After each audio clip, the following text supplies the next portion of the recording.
नमस्कार। राजनीति विज्ञान बीए पाठ प्रथम के प्रश्न पत्र प्रथम के अंतर्गत आज हम बात कर रहे हैं संप्रभुता और बहुलवाद के संबंध में। सबसे पहले हमें संप्रभुता पर बात करनी होगी। राज्य के 4 तत्वों में से संप्रभुता राज्य का एक अनिवार्य तत्व है और संप्रभुता के बिना किसी भी राज्य की कल्पना नहीं की जा सकती। संप्रभुता ही राज्य की वह अनिवार्य शक्ति है जो राज्य को अन्य समुदायों से उच्चतर स्थिति प्रदान करती है और संप्रभुता के माध्यम से ही राज्य अपने कर्तव्यों का संपादन भी करता है। संप्रभुता का आंग्ल पर्यायवाची सॉवरेनिटी है जो लैटिन शब्द सुपर और एंड से लिया गया है और जिसका अर्थ उस भाषा में सर्वोच्च शक्ति होता है। इस तरह शब्द की उत्पत्ति के द्वारा संप्रभुता के इसी अर्थ को अब तक भी स्वीकार किया गया है। विभिन्न विद्वानों ने संप्रभुता को परिभाषित भी किया है। संप्रभुता की सबसे पहले व्याख्या जीन बोंदा के द्वारा की गई, जिनके अनुसार संप्रभुता नागरिक और प्रजाजनों के ऊपर वह सर्वोच्च शक्ति है जिस पर कानून का कोई अंकुश न हो। ग्रोशियस के द्वारा कहा गया कि संप्रभुता उस व्यक्ति में निहित सर्वोच्च राजनीतिक शक्ति है जिसके कार्य किसी पर आश्रित न हो और जिसकी इच्छा का उल्लंघन नहीं किया जा सकता हो। इसी विलोबी के द्वारा कहा गया कि संप्रभुता राज्य की सर्वोच्च इच्छा होती है। इस प्रकार विभिन्न विद्वानों ने संप्रभुता से संबंधित परिभाषाओं के में भिन्न भिन्न शब्दों का प्रयोग किया। हालांकि मूल अर्थ संप्रभुता का सर्वोपरिता से भी है। संप्रभुता के 2 पक्ष होते हैं, आंतरिक संप्रभुता और बाहरी संप्रभुता। आंतरिक कार्य क्षेत्र की दृष्टि से संप्रभुता का तात्पर्य होता है कि राज्य व्यक्तियों या व्यक्ति समुदायों से उच्चतर होता है और अपने निश्चित क्षेत्र के अंतर्गत रहने वाले सभी व्यक्तियों को एवं अपने क्षेत्र के अंतर्गत स्थित सभी समुदायों और संगठनों को किसी भी प्रकार की आज्ञा दे सकता है और शक्ति के आधार पर इन आज्ञाओं को मनवा भी सकता है। बाहरी संप्रभुता का तात्पर्य है कि राज्य किसी भी प्रत्यक्ष अथवा अप्रत्यक्ष नियंत्रण से स्वतंत्र है। एक राज्य को इस बात की पूर्ण स्वतंत्रता प्राप्त होती है कि वह विदेशों में जैसे चाहे वैसे संबंध स्थापित करे। कानूनी दृष्टि से वह मैत्री, युद्ध या तटस्थता इनमें से किसी भी मार्ग को अपना सकता है। इस प्रकार संप्रभुता की परिभाषा इस तरह की जा सकती है कि संप्रभुता राज्य की वह सर्वोच्च शक्ति है जिसके द्वारा राज्य के निश्चित क्षेत्र के अंतर्गत स्थित सभी व्यक्तियों और समुदायों पर पूर्ण नियंत्रण रखा जाता है और जिसके आधार पर एक राज्य अपने ही समान दूसरे राज्यों से अपनी इच्छानुसार संबंध भी स्थापित कर सकता है। संप्रभुता के एक निश्चित लक्षण भी होते हैं जैसे निरंकुशता, सर्वव्यापकता, स्थायित्व, अपृथक्करणीयता, अविभाज्यता, अनन्यता और मौलिकता। अब हम संप्रभुता के विभिन्न रूपों पर चर्चा करेंगे। पहला, औपचारिक तथा वास्तविक संप्रभुता। औपचारिक या नाम मात्र की संप्रभुता का तात्पर्य एक व्यक्ति या ऐसी इकाई से है जिसके पास सैद्धांतिक दृष्टि से संपूर्ण शक्ति निहित हो, किंतु जिसके द्वारा व्यवहार में इस प्रकार की शक्ति का अपने ही विवेक के आधार पर उपयोग नहीं किया जा सकते। व्यवहार में इन शक्तियों का प्रयोग उनके नाम पर कोई अन्य शक्ति ही करे। इंग्लैंड का सम्राट, भारत का राष्ट्रपति इस तरह के औपचारिक संप्रभु के आदर्श उदाहरण हैं। औपचारिक और वास्तविक संप्रभुता का भेद साधारणतः संसदात्मक शासन व्यवस्था में देखा जा सकता है। दूसरा, कानूनी संप्रभुता राज्य के अंतर्गत कानूनों का निर्माण करने और उसका पालन कराने की सर्वोच्च शक्ति जिस सत्ता के पास हो उसे कानूनी संप्रभुता कहा जाता है। यह वह संप्रभु है जिसे न्यायालय भी स्वीकार करता है।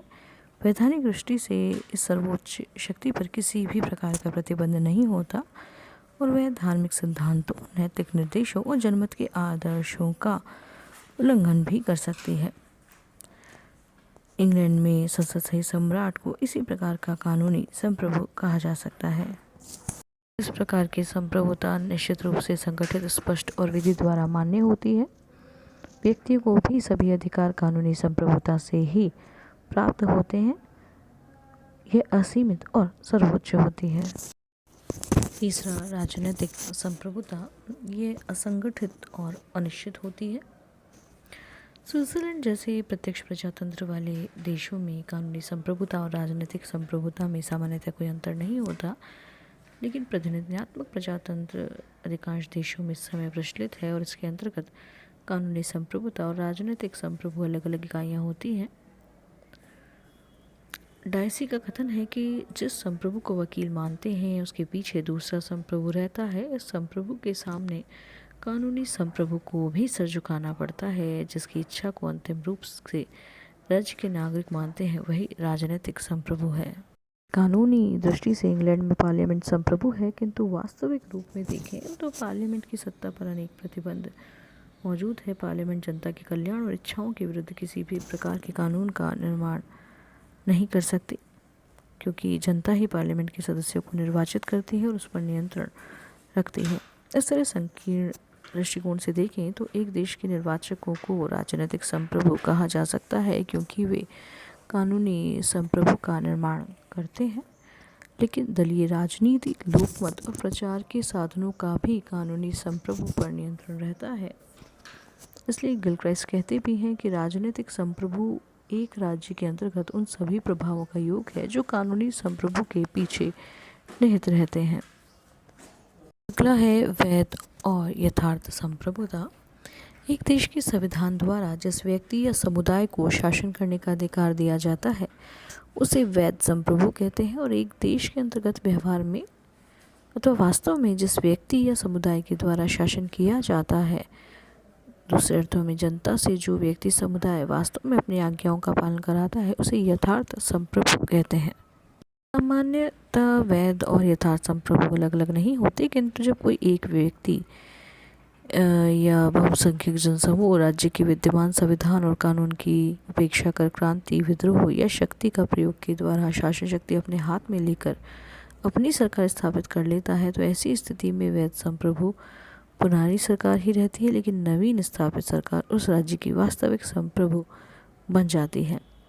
हालांकि वैध और यथार्थ संप्रभुता अधिक समय तक एक दूसरे से अलग नहीं रह सकते। या तो वैध संप्रभु थोड़े समय बाद विद्रोह के द्वारा स्थापित नवीन शक्ति का अंत कर फिर से यथार्थ संप्रभु बन जाता है, या विद्रोह द्वारा स्थापित नवीन सरकार संविधान में परिवर्तन करके या किसी और प्रकार से जनता की स्वीकृति प्राप्त कर स्वयं ही वैध संप्रभु बन जाती है। नेक्स्ट है जन संप्रभुता अर्थात जनता की संप्रभुता होना। इस सिद्धांत के विभिन्न प्रतिपादक रहे, जैसे मार्क्स ग्लियोफ, एडवर्ड विलियम ओकम,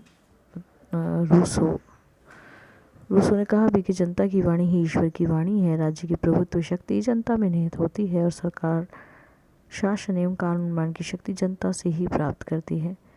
और अमेरिकी और फ्रांसीसी क्रांति का आधार जन संप्रभुता का यही विचार था, और अगर आज के समय में देखें तो यही विचार सबसे अधिक लोकप्रिय है और प्रेरणादायक राजनीतिक विचार है।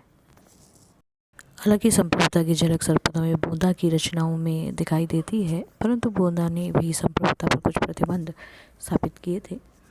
संप्रभुता के वैधानिक सिद्धांत का सर्वोत्तम विश्लेषण जॉन ऑस्टिन ने 1832 में प्रकाशित अपनी पुस्तक विधान शास्त्र व्याख्यान लेक्चर्स ऑन जूरिस्प्रूडेंस में किया था।